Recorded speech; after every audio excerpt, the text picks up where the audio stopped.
Hello everybody, October 20th, 2022. Welcome to Geo-Rant 184. I still don't know what I'm going to call it yet. It's about 1715 CDT out. Now, it's been a while since I've even shown you guys the inside of this, and I did clean it up a lot, but there's a lot of stuff here I got to clear out. Most of the stuff is Frito formation. That's for detrital zircons in those orange bags. And then I started using it for storage for deck material and what I'm going to use for the concrete walkway out front. And this stuff's like all Frito down here too. But yeah, so I need to do something before I get back into the Frito. As most of you know, I've been trying to figure out the Penokean Orogeny for a couple of years, on and off, it's a side thing. Well, back in April, me and my wife went and took more samples from Wisconsin and the Upper Peninsula to try to figure this out a little more. And I will be redoing one of my publications because, yeah, I was wrong as AF. We'll just say that, okay? But my basic conceptual model still is pretty much the same. I'm not going to go into too much detail here because I'm going to do a computer rant for you after this one.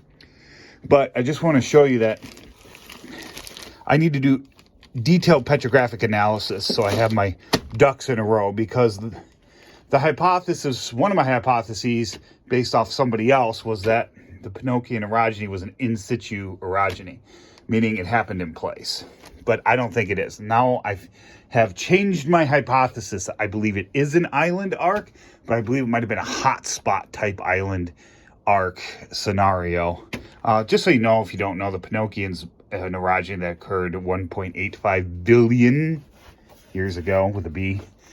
So these rocks are from around that area, and I do plan on doing detailed analyses on these, and hopefully it'll help me better understand, because something really confusing about these rocks a lot of times, well, not this one, but and you know, just calling it a slate or biff isn't good enough. You got a lot of clastics interbedded with volcanics, and some of those clastics are more like gray wackies.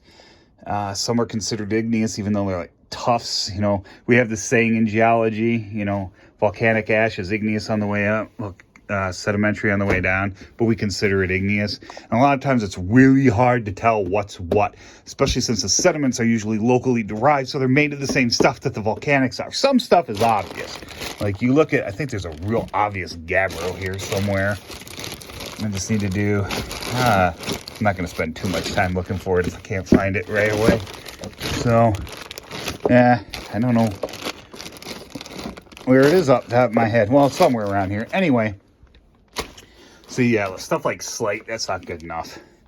I need to do more detailed analysis, and actually I don't remember what these are from. I have to look at my notes. Good thing, write things down, right?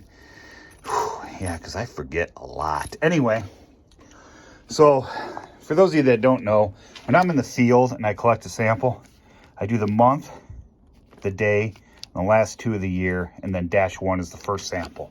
2's the second, 3's the, 3's the third, etc., etc.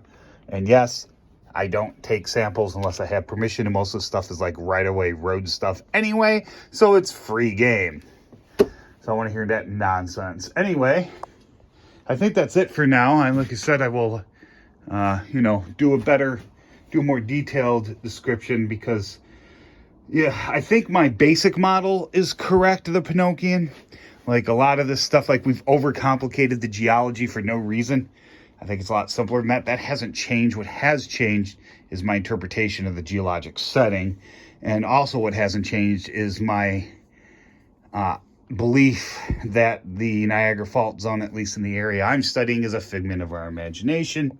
At least as a continental suture, it might be a minor fault or something like that, but it's definitely not a continental suture. Anyway, I think that's it. So, yeah, let's get you inside.